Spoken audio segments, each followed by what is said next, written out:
Joey when he gets back in as well, but I'll ask you for now. So, what do you think the cause of this shift to the right for the left is? The shift to the right. Yeah, Um, what's behind it?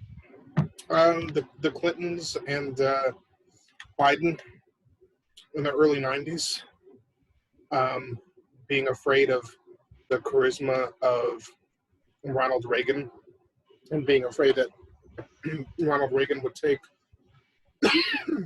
votes away from the rightmost folks in the Democratic Party, specifically white folks, and they wanted to counter that move and appeal. Shit. So they did everything that they could, which included like um, shifting very far So to the. so so you're saying that Ronald Reagan's charisma was the catalyst that kind of moved us to the right?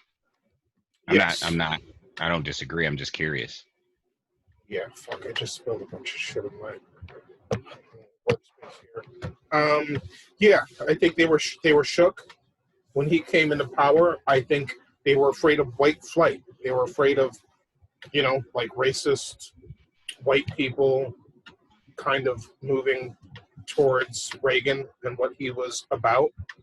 And, with some of the economic issues that we had and some of the dog whistles and some of the fears of violence and stuff like that, I think it was like the perfect shitstorm for that kind of fear. And so, uh, the Clintons and Biden went to the Democratic, National Council and said, let's kind of shift our focus a little bit so we can keep these folks from moving over. And I feel like they did that, and things started shifting to the right. And you had the crime bill, and you had all that tough talk about how we were going to lock people away, even if they were really young. You had Biden on tape saying, "I don't care if they're 16 years old, we're going to lock them up," trying to show how tough they were. And these were Democrats trying to like make sure that they weren't being played to look soft by the other side. So they were kind of playing defense until they kind of played themselves. And you had all that talk about welfare queens and all that stuff that that was being talked about by Clinton and all that stuff that was like that reeked of right-wing Republican talking points. Interesting. That's an interesting theory there. Not that it's not true or it is. I don't know either way, which is why I was asking. That's So something that's part of that definitely theory, something to look into. part of that theory goes into the birth of the Working Families Party, where they didn't want to move to the right, and they thought that that was wrong. So they kind of formed their own party that was going to help push the Democrats back to the left and even get away from the Democrats, and say like we're not for this. We have our own set of beliefs that are to the left. So let's let's use third party politics to move things So the back to the WFP left. is similar, or the WFP could be called the antithesis to, say, the Tea Party. Yes, it often has. Yep, it's been called Okay. the Tea Party of. It's been called the Tea Party of the left. Yeah, that's a good. Okay. That's a good take on that. Okay. Yeah, that's what, from what you're describing, it seems like they have the same mission statement as the Tea Party, but certainly different politics. You know what I Yeah. mean? Yep. Yeah, it's often called the Tea Party of the left. Oh, okay. Huh. Huh. Look at that. Look at me. So Not too now, shabby. with the Working Families Party, is this a big movement or is this like a New York centric thing? Um, it's big. There's over a dozen. There's over a dozen states involved. I want to say about 14. But even states that aren't technically, even states where Working Families Party doesn't technically have business or isn't like technically on the ballot or where there isn't fusion voting, there's still movements going on or there's still like effects. There's still, either unions that know about us or activists that are trying to, push things to the left or, some type of, what would I say, like parallel movements or movements of association. But yeah, there's about 14 states or so involved. So yeah, we're expanding as much as possible. We're definitely a force to be reckoned with in New York, where the governor fears us to the point where he writes laws specifically to try to knock us off the ballot. The Because governor doesn't like the Working Families Party? no, because he's been held accountable by us, and And he doesn't like that. now he is someone that you would have endorsed, right? Mm-hmm. Yeah, and that was contentious. Our like our hardcore our hardcore left folks, some of them never forgave us for endorsing Cuomo. Some of us understood the politics of why we had to, because like certain laws about like you have to endorse like a winner or you have to win a certain amount of the time or win a certain like percentage of votes. It's all like really difficult and political. It's not as like free as you would think or as it should be. So it forces you to do certain things. So sometimes you walk the line between doing something that might not be all the way to your core mission statement, so you can stay like a viable force to be reckoned with. Um, Like yeah, go ahead. how the WFP is probably going to endorse Biden.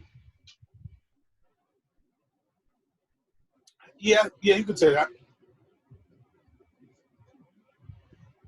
Yeah, There's that rock in the hard place again. So it's going to be contentious. I mean, no, because people know what's up. I mean, you're talking about the final countdown. You're talking about the final race between Trump and Biden. So there's no other real way to go there. So it is what it is. But it's So was there contention leading up to Biden?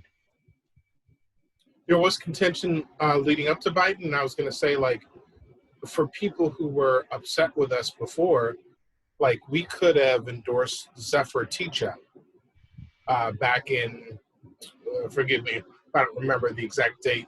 It was before I was with WFP, but it might have been like whatever, like 2012, whatever the date was, mid 2010s. We could have endorsed Zephyr Teachout, who a lot of people think if we had endorsed her, she could have won. But again, that was, and she was like definitely a strong progressive. And after that, later on, we did end up endorsing her. So it's not because we didn't want to, but that was a source of contention. Like I've been to doors where they're like, "Oh no, WFP, I used to like you guys. You guys endorsed Cuomo." It's like I know it was before I got here, you know. So it was one of So how those does it things. work? How does it work? Does somebody make a decision? Do y'all vote within the party on who you're going to endorse? How does that work? There's a bunch of stuff that happens. I mean, there's different weighted votes between higher ups in the organization, um, like folks who are elected to like represent how the people feel, um, and then unions, and then the people themselves who are members of Working Families Party, or people who just like what we do and register online and like take a pledge and say, I'm down with like Working Families Party values. I want to be able to vote to see who you endorse. So it's kind of like a weighted voting system. Okay. And in 2016, we endorsed Bernie, and then this last go around, we endorsed Elizabeth Warren. Okay, that's what was going to be my next question: is who did you guys endorse this time around? I assumed it was Elizabeth Warren. Yeah. Okay. And then so once the Democratic, you guys always obviously antithesis of the Tea Party, so you're always looking left. So then once the Democratic nominee got chosen, obviously that's the natural choice, right? Biden. Yeah. Yeah, it I makes don't know sense. why Joey didn't notice his invite. Is he online? I'm talking to him in the chat.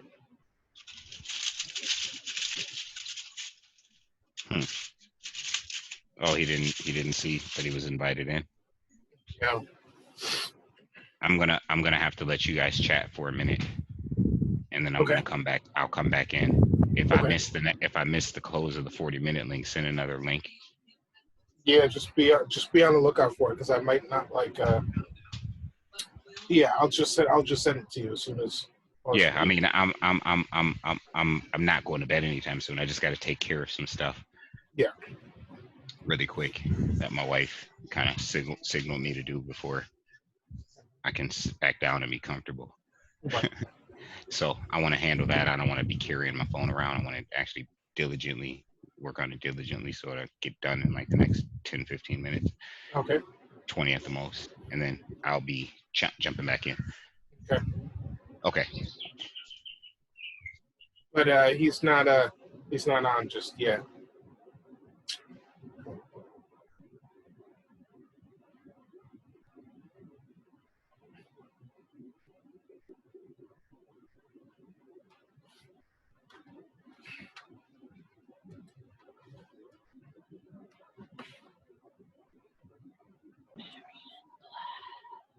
Who's whispering? What was that?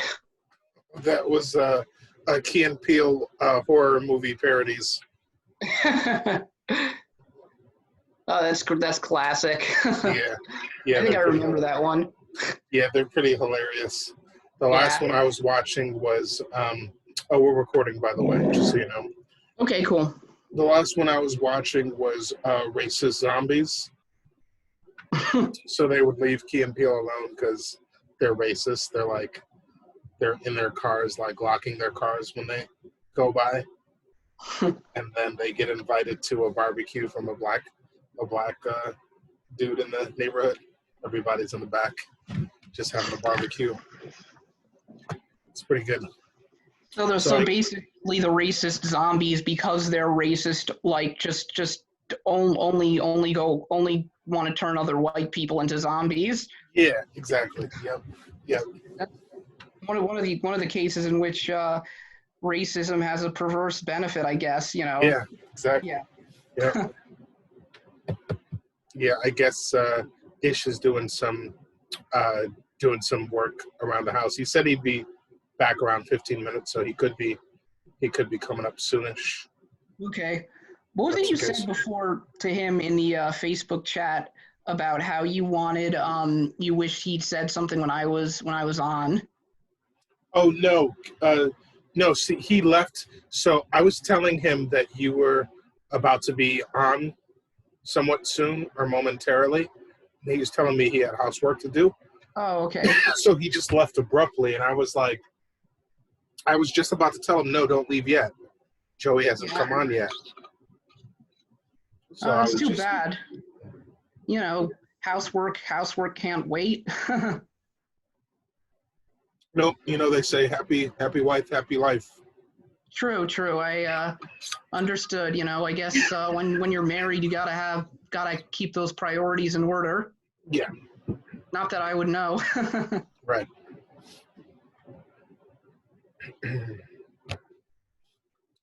So let's see. What was the last thing me and Ish were talking about before you came on? Jeez, I don't even remember.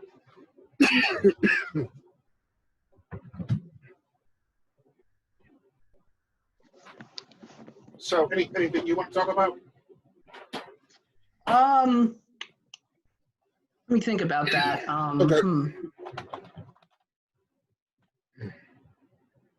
Well, I remember we were talking before about you know, just about the evolution of the Democrats, and I think that was an interesting discussion because Ish really hit the nail on the head with a point he made when he said something to the effect of I think you know, his quote might have been, liberals are not, you know, close to the left in the way they once were, and that was very profound to me.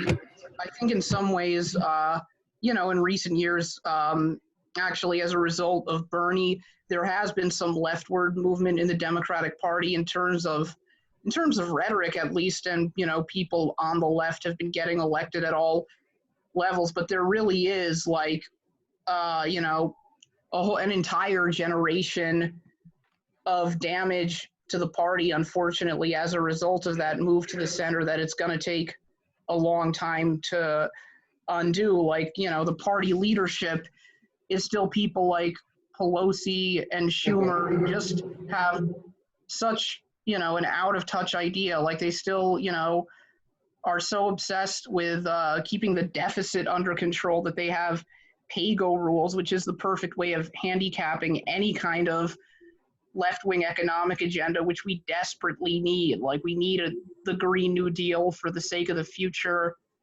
of the planet. And this fiscal conservative stuff is just so insane. It's like there's no one it actually appeals to. It just seems like it's almost just a fetish for them. Yeah, they're next level. I mean, I often joke about how nicely Nancy Pelosi dresses. If you ever notice, she like dresses to the nines, you know? Yeah. But I'm starting to realize that that's like, she's definitely like, you know, next level elite status, you know? And she's a strong voice, so like sometimes it's good to have that strong voice standing up to Trump. But once you get past that, that's like, what are we doing for working class folks or just people in general? And so like that class of folks is definitely standing up for their own interest and always will. And those are going to be the folks that always kick out the Bernie Sanders, you know, no matter how much support and popularity they have.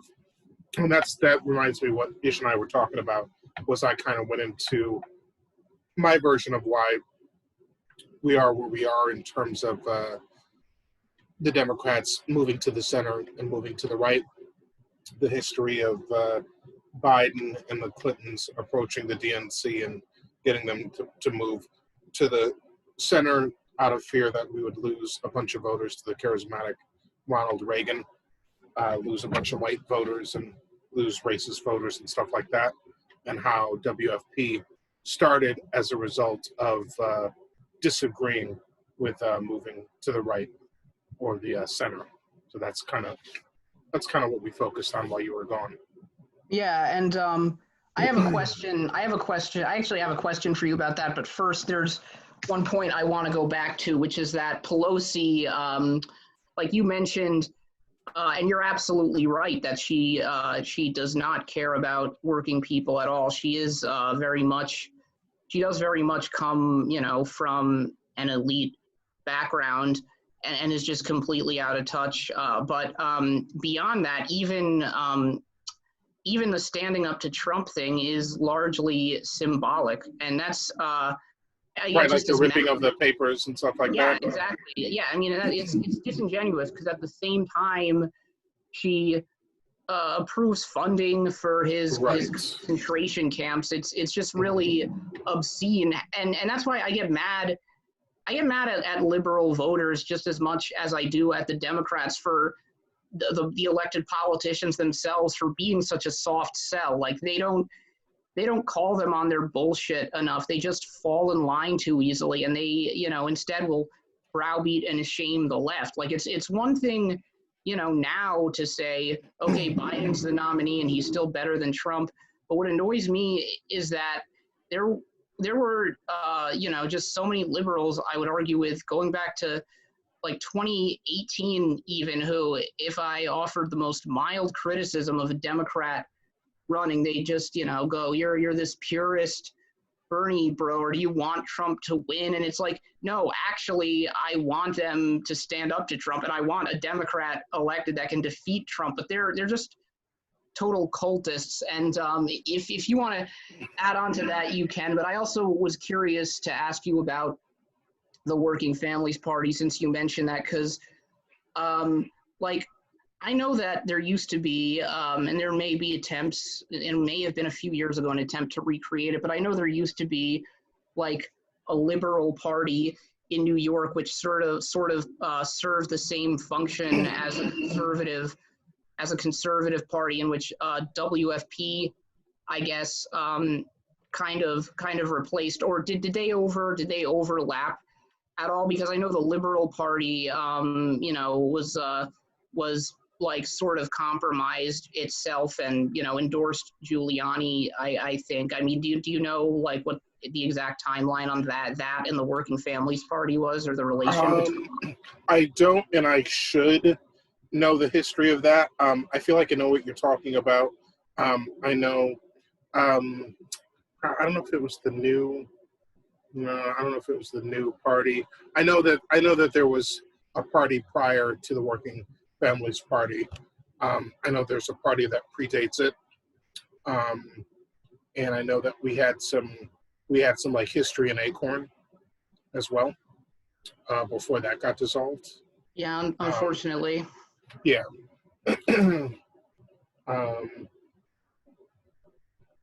Wait, but you said a party that was conservative. Did you mean liberal?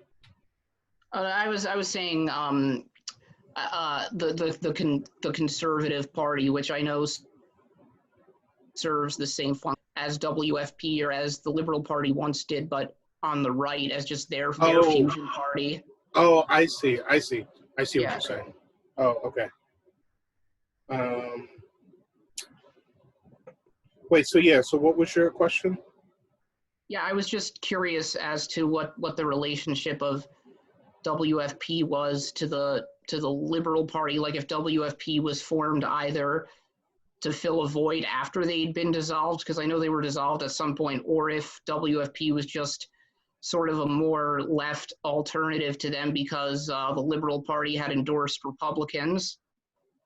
Well, let's see. That's a good question. I also remember reading was heavily corrupt. Like I think it was kind of a patronage den, and it was run by this guy. I forget. I think his name was Raymond Harding or something. I it's been a long time. That's just vaguely in the back of my head.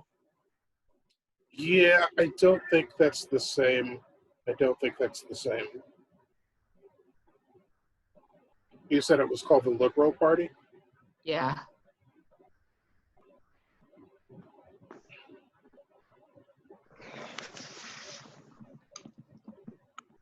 Yeah, I don't think so.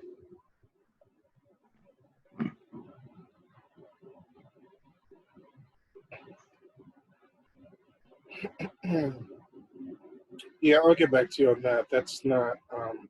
I don't think we have that history with them there.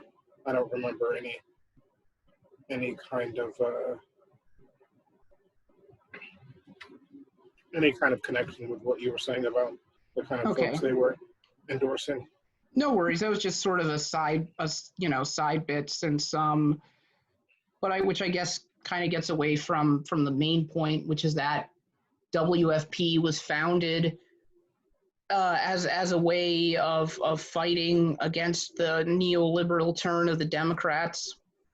Yeah, and at one point, Ish came to the conclusion that WFP is like the Tea Party of the left, which I was like, yeah, actually, we're often called that. So I was like, that's interesting that he came to that conclusion.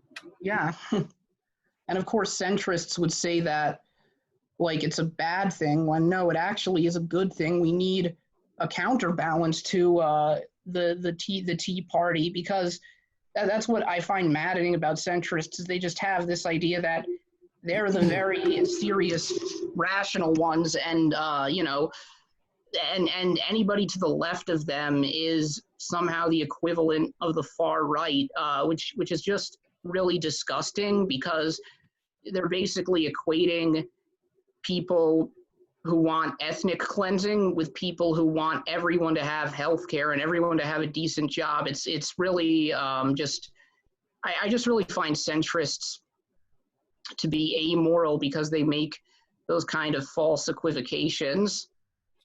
Well, also, when you think about the history of this country, I mean, the fact that folks like broke away from,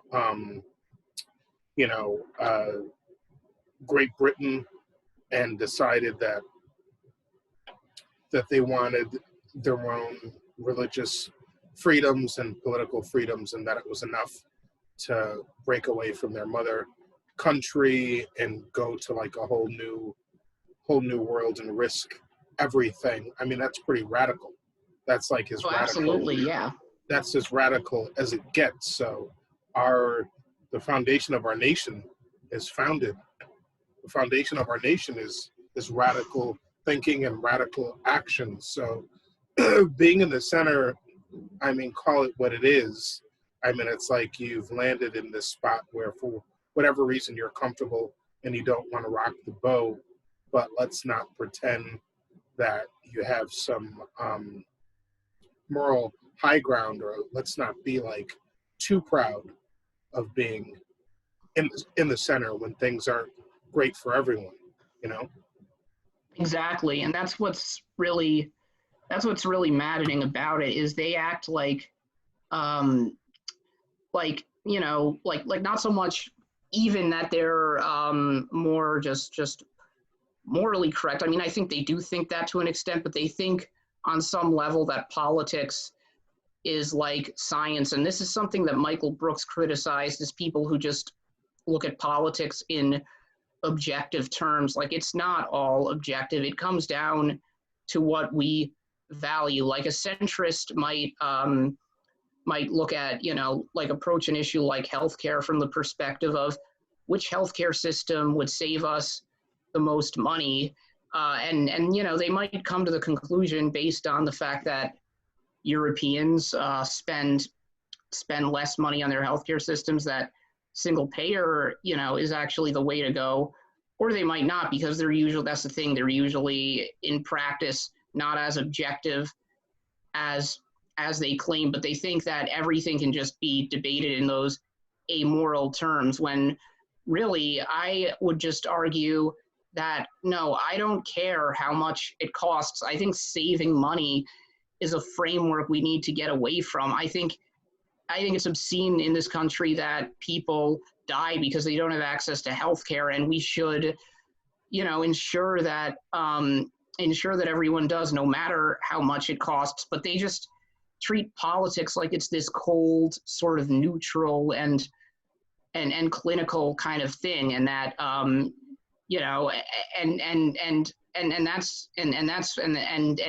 it's just really intellectually dishonest. And what it shows is that they're more ideological than anyone, because the sign of a real ideologue is someone who thinks that what they believe is just objectively correct, and any rational person would come to the same conclusion. And everyone else, like it's really a thin line between like your technocratic neoliberal centrist that just thinks the market is good and free trade is good, and someone who believes just believes that like like Alex Jones, like they're turning the frogs gay in the water, and everyone who doesn't believe it is a sheep. It's like, come on.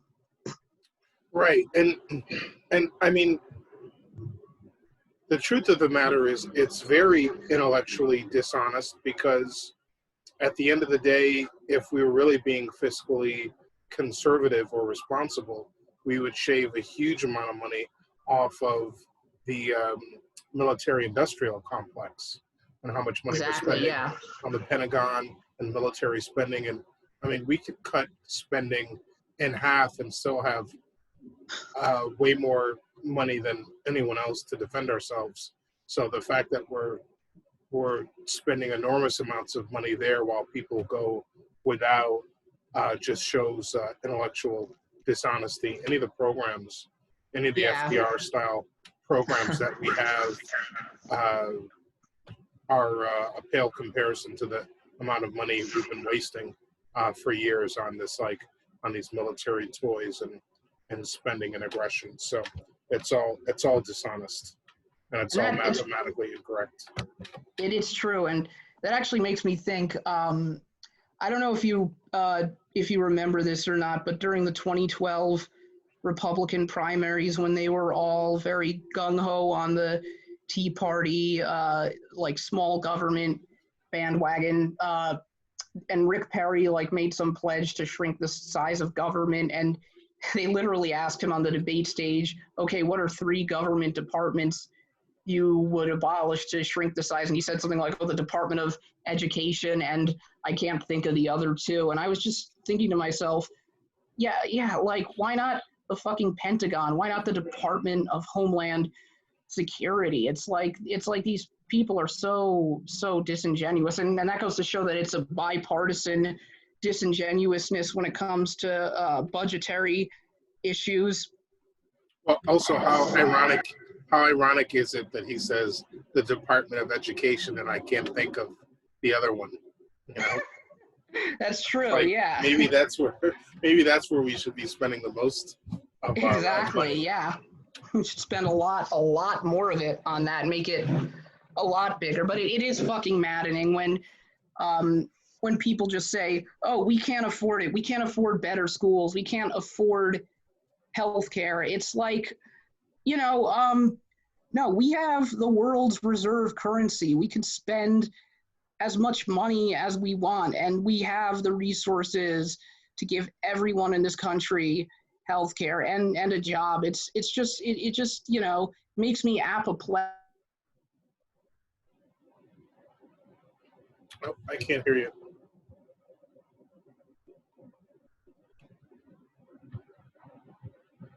I still can't hear you.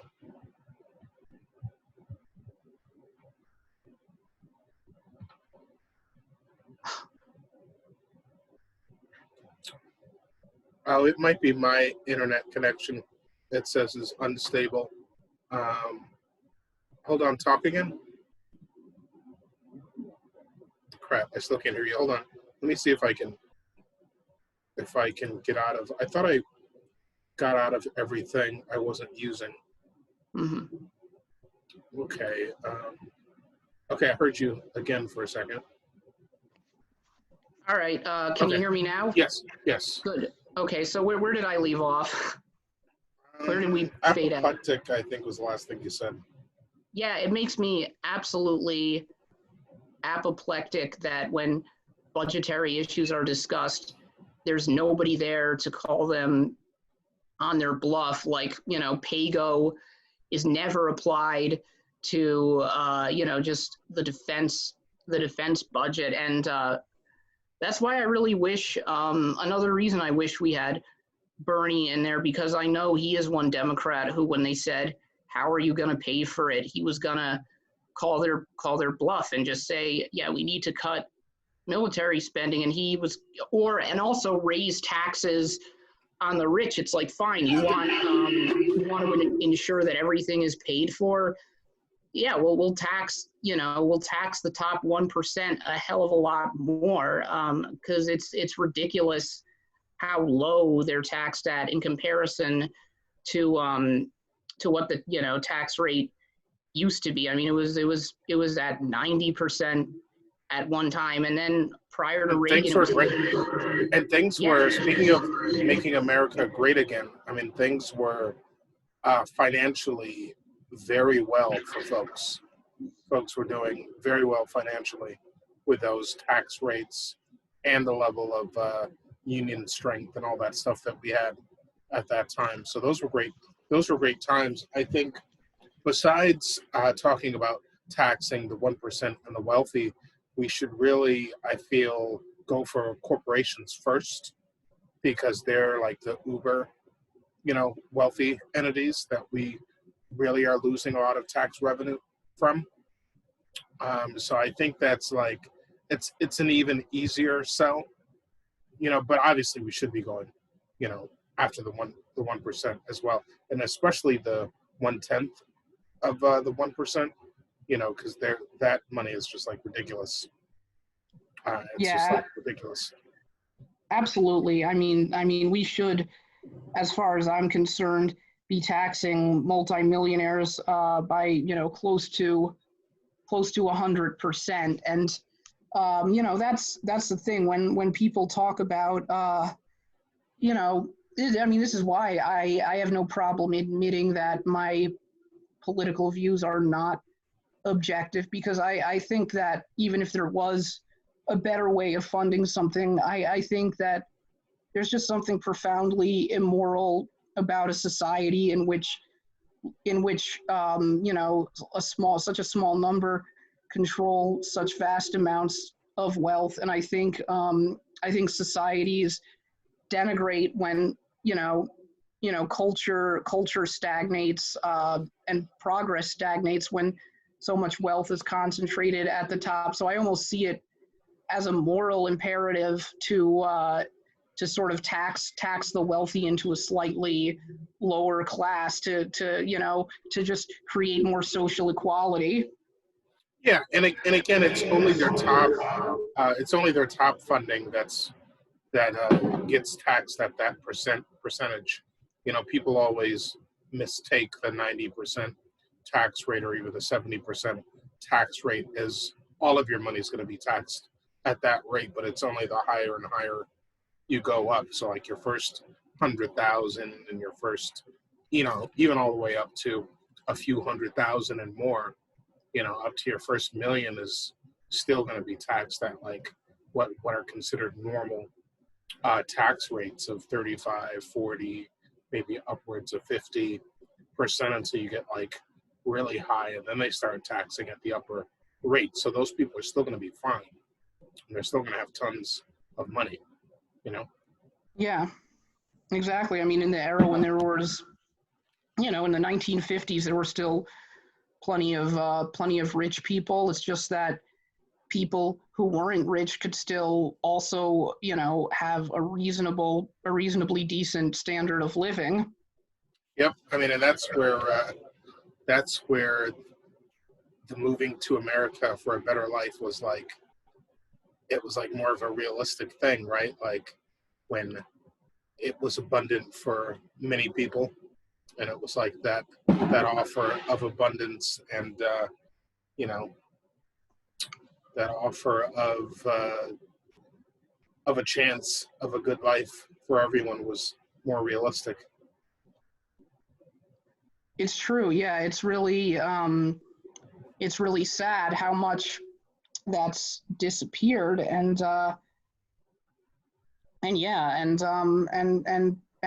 we and that's the thing. It actually I mean, no two time periods are alike, but it would be very, very reasonable to create a much higher standard of living in this country. I mean, people who say it can't be done are either trying to sell you a bill of goods or just don't know what they're talking about. I mean, like all the stuff we're talking about, it would be so easy to give everyone a free college education. It would be so easy to stop and just a decent K through 12 education. I mean, if you just stopped funding everything through property taxes and funded it at the federal level, and of course, healthcare, and more affordable public housing. It's really free housing for everyone. I mean, that is. Can you imagine the amount of freedom you would have if, like, you didn't have that huge monkey, that huge gorilla on your back, where you're always worried about how you're going to pay the rent, you know?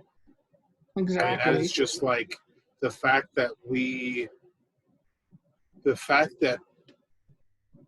have just given in to the idea of these amazing skyrocketing rents, and we act like there's nothing we can do about it, is just, the sign of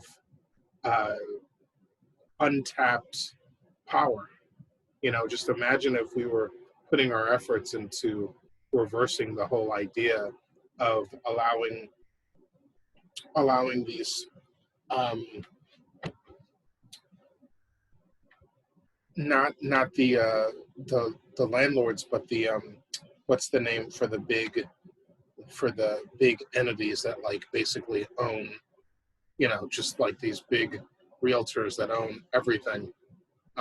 Imagine if we, like, stripped them of their power and just had a totally equal and total equanimity for living. Just imagine what New Yorkers could accomplish with all that freedom. And that's one thing I actually am feeling somewhat hopeful about. I mean, we already got the tenant, like the stronger tenant protection laws passed last year, but with a whole bunch of new DSA people winning their primary races. Like, I mean, a total sweep. Actually, it was amazing. Like five. Marcella Latanis won in my district. I knocked on some doors for her in this area for DSA, so that was good. A trans woman by the name of Emily something won. Emily Gallagher. Is that her name? Yeah, I think so. Queens, was she Queens? I believe so. Yeah. Yeah, I mean, I think like 31. I think like 31 leftists just won or something, or some large number of folks just won recently. And that is very hopeful. I mean, because in New York, that could have the effect of allowing for even stronger tenant protection laws. It could give us a possibility to actually pass statewide single payer, and also to just show we have clout, to show we have power, and that this time around, if Cuomo actually wants to be reelected to a third term, he's going to have to deal with us, because I think I guess the problem is still that maybe the left, we haven't seen as many DSA candidates elected upstate, but maybe if, this time around in 2022, we could get a leftist candidate that actually unifies New York and the Woodstock area, like Ulster County.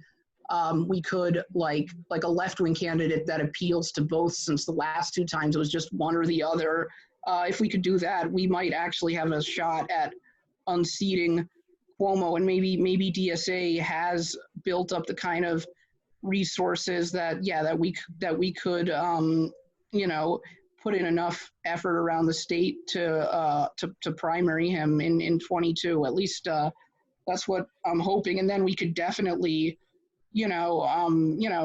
definitely get a lot of things done. I was I'm always heartened when I see that the real estate interests are upset that they feel like they're on the ropes. Like, I even heard that last year, that a lot of their lobbyists in Albany were pissed off.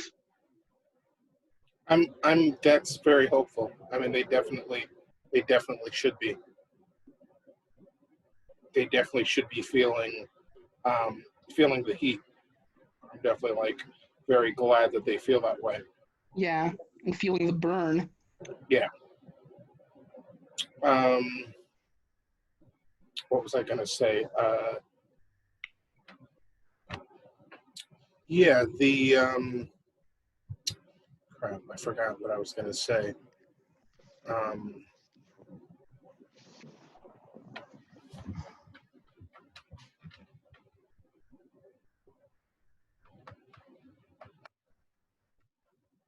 yeah, with the last elections and what we're seeing from real estate companies, I mean, we can really, I think we have to like take that momentum and just really ramp it up and use it. Oh, okay. The question that I had was, you were saying we need someone that's going to unify both upstate and downstate as far as governor or someone who's going to run for governor. Where does the Hudson Valley fit in that? Is that still upstaters still consider that downstate, Um, or I mean, yeah, I think like really upstate New York people probably consider it downstate, but New yeah, York City we're upstate. So I guess it's all a matter of perspective. But yeah? I just Well, thought, in I New just York, they consider everything upstate. right. That's the No, yeah, problem. I was just thinking of that of the Hudson Valley as upstate because it's it's an area with a strong progressive tradition. Exactly. Like, Yeah, I mean, exactly.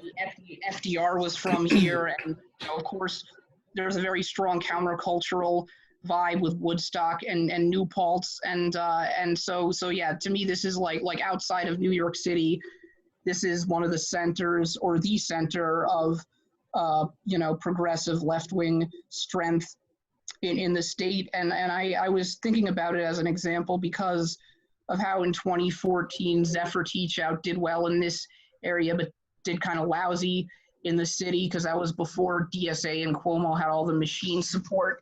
And then 4 years later, Cynthia Nixon did well in the city, but she really didn't do it all at all well upstate because she was running a very New York City centric campaign focused mostly on the MTA. But I think that if you had a candidate that did as well as she did in the city and as well as Zephyr Teachout did upstate, that might give us the numbers we need to get 50% plus one. Yeah, yeah, for sure. And yeah, that's a great point. The other thing is too the way that grassroots campaigns work is there are like really strong pockets, progressive pockets, even upstate. And I guess if you could hit those areas really hard enough and find enough momentum, and then have a candidate that like you said is charismatic enough that they get a lot of love upstate in general, it can definitely be done. And then of course Hudson Valley and New York are strongholds for progressive candidates in general. But it could definitely be done. And speaking of which, uh, it was mentioned to me last night that Cuomo was quoted as saying that chicken wings don't count as food That was when de it comes. Blasio. Oh, that was de Blasio that said that. Yeah. Ah, okay, that makes more sense. The people I was on last night kept saying Cuomo, um, so that's even worse for De Blasio being out of touch. Yeah, that's interesting. So I was gonna say Cuomo just like kind of lost a bunch of support if he said that about Buffalo, but De Blasio, there's no loss there for him. I don't think he's going to do anything politically Yeah, where he's going to need support from Buffalo. It's exactly. That's very interesting. Yeah. Yeah, de Blasio's career is pretty much finished at this point. Well, good thing New York City's not Buffalo, because Yeah, that would be even worse for him. definitely would. Man, the New York Post is so awful and fascist and right Oh wing, yeah, but they had a pretty hilarious headline. Like I'll give them credit for that. They may be fascists, but they're fascists with good headlines. And I remember when De Blasio had his delusional vanity bid for president after he dropped out, their headline was "De Blasio drops out." uh, Because it's like, what I mean, what was he even thinking with that? Like, he's just delusional. Yeah, well, at that time, everyone and their mother seemed to be running, so he probably thought I could too. But that Yeah, didn't last. That didn't last very long. Or how about what's his name? Bloomberg tried to run, yeah, and that didn't last. I'm surprised. I thought he was gonna last at least longer than that. I thought his skin was thicker than that, but he got dogged pretty badly by Warren. So he like looked like he didn't know how to fight back. yeah. I Kind mean, of got dogged pretty bad.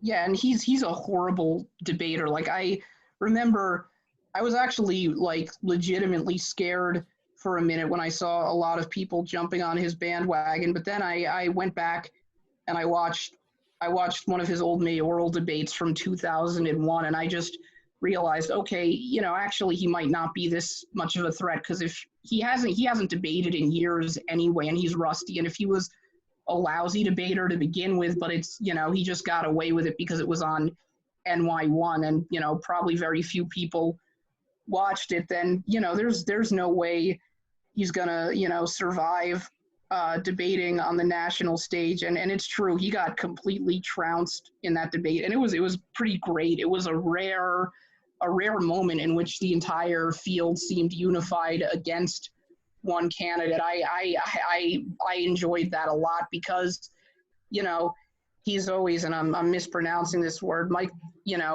but Michael probably, but Michael Moore not Michael Moore. I actually like Michael Moore. Michael Bloomberg has always been my bête noire. I think is like the French word for it. I just detest the guy, and I have for years. I mean, he has the worst possible blend of politics. Like, he's a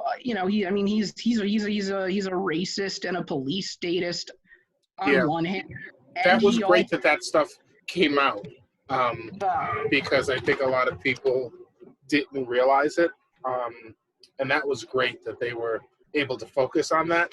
And I just couldn't believe that he didn't have any talking points to try to counter what was being said about him. It was so strange. It was yeah. just like he had his head down, and he's just like, "What did I get myself into?" Well, he Very was used, strange. yeah, and I think that's because he was used to receiving such fawning press coverage and never having to answer hard questions.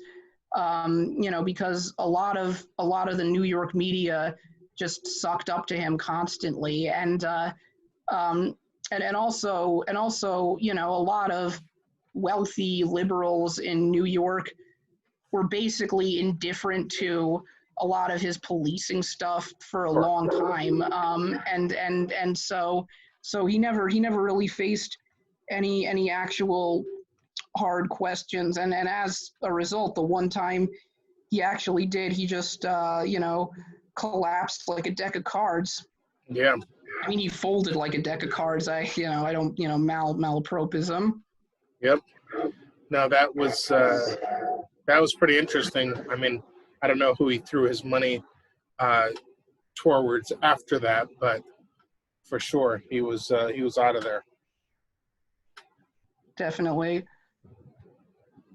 That just revealed to me the ultimate hypocrisy. Like, when I would see people, the same people who who at times would chastise Bernie for being insufficiently woke, were all of a sudden just perfectly okay with Bloomberg. And then that's when you realize just how completely disingenuous, the wokeness or the criticisms of Bernie were for a lot of them. Because, I remember we were talking about this with Emily a few weeks back, and I said, like, I think it was legitimate to criticize Bernie Sanders over, his rhetoric, some of his rhetoric having to do with race, or for instance, his stance on immigration in 2016. But it's only reasonable if those criticisms came from the left and from people who were equally or more critical of those on the right. But there's all these Twitter libs that just sound like like, will just chastise Bernie for, being imperfect, yet they'll be way more charitable to Mitt Romney, who was a member of a racist church, or Michael Bloomberg being the police statist he is, or John Kasich, who, like they said at one point, there was this manufactured controversy because Bernie was on stage with some candidate in Nebraska who happened to be pro-life. It's like, like wrong on that, but I'm sure, that candidate is better than whichever Republican was running in that state. Yeah, exactly. And I see, and I saw people criticizing Bernie for that, who will just praise John Kasich, who fucking defunded Planned Parenthood, like, while Bernie always had an A+ rating on abortion. So like, I just can't take any of these, anybody seriously who attacks Bernie on that front. And I'm not, and I know when we were talking about it with Emily, she was saying that in earnest, because I think there are earnest criticisms you could have of Bernie, but yeah, a lot of the liberals who say, said things like that about him, and then embraced Bloomberg and would literally accuse people of being Russian agents for talking about Bloomberg's tough on crime record. I mean, they were, they just showed themselves. They just revealed they could never be taken seriously when they talk about racism, when they're, literally repeating John Bircher like talking points about about Russian propaganda being behind civil rights advocacy. So yeah, sorry, I went off on kind of a tangent there, but I just, I think it's just a phenomenon that just drives me nuts. Yeah, I mean, those folks, I don't know how they can call themselves liberals if they're going to support someone as egregious as Michael Bloomberg. I mean, if you don't know at this point, what he's capable of or what he's responsible for, then you should definitely find out pretty quickly, because you don't want that to come to a town near you. Definitely not. For sure. If it hasn't already, you definitely don't want it expanded. I mean, that's the thing when you're going to run a city the size of New York. You're going to be responsible for like 9 million lives. You got to get it right. And when you have that many years to get it right, you should definitely be getting it right, especially when you steal an extra 4 years. Yeah, exactly.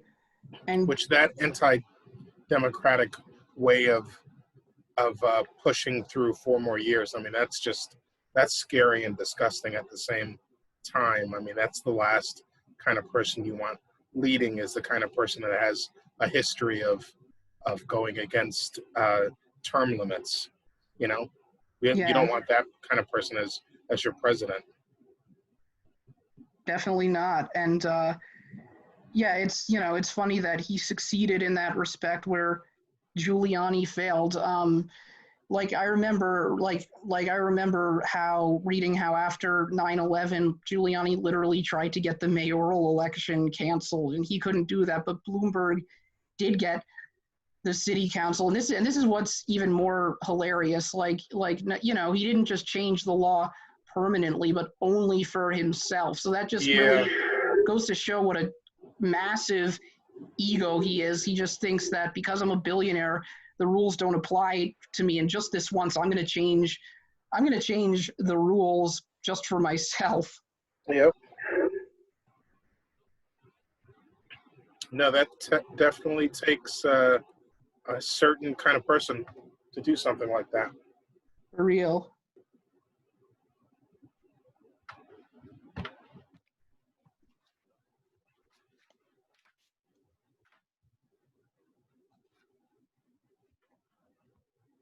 So what else is going on?